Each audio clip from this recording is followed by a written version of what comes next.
안녕하십니까. 원투원 포렉스에서 제공해드리는 2012년 9월 21일자 주간 시황입니다.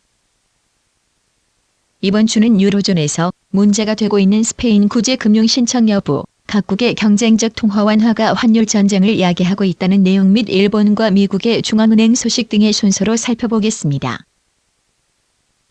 스페인이 398억 유로의 재정 적자를 겪는 등 문제입니다. 자금 요청을 하라는 압박에 계속 저항 중이며 시장의 인내심을 테스트하는 듯합니다. 스페인이 구제 금융을 받기 위해 좀 더 가혹한 재정 조건을 받아들일지가 문제입니다. 수주 안에 스페인이 구제 금융을 신청한다면 유로화 자산들은 상승할 것으로 보이고 그렇지 못할 경우 급락세가 나타날 것으로 보입니다. 스페인의 구제 금융이 결정될 때까지는 박스권 움직임이 있을 것으로 보입니다. EURUSD는 200일 이평선이 있는 1.2830을 지지선으로 하고 1.3100을 상단으로 하는 움직임이 나타날 것으로 예상됩니다. 브라질의 기도 만테가 재무장관은 미국이 통화전쟁을 일으켰다고 비난했습니다. QE3를 통해 미달러의 약세를 유발함으로써 다른 국가, 특히 이머징 마켓 국가들의 수출에 타격을 주고 있다는 것입니다. 호주 및 뉴질랜드 정부는 통화 강세를 이미 지적하고 나섰고 만일 사태가 악화될 경우 브라질도 인위적인 통화 약세에 나설 수 있을 것으로 보고 있습니다.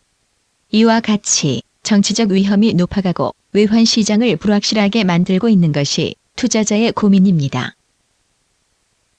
지난주 초 일본 중앙은행은 70조엔에서 80조엔으로 자산 매수를 늘리는 통화 완화를 발표하였습니다. 그러나 시장에 별 영향은 없는 것으로 보입니다. JPY의 약세는 조건 반사적일 뿐이고 장기적으로 JPY의 강세는 이어질 수 있을 것으로 보입니다. 그 이유는 첫째, 미 달러화는 QE3로 인해 장기적인 약세를 보일 것이고 JPY는 안전자산으로 좀 더 매력적이 될 것입니다.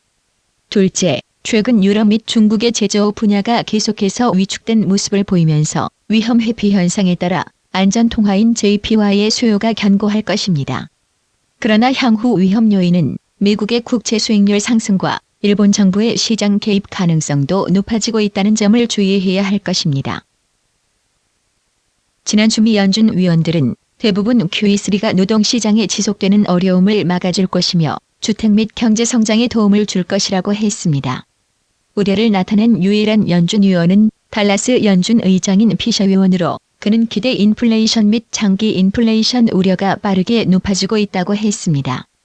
다음 주에도 위원들의 연설이 있는데 시장 참가자들은 미 연준 위원들의 연설을 통해 이러한 QE3 프로그램을 얼마나 오래 시행할 것인지를 살필 것으로 보입니다.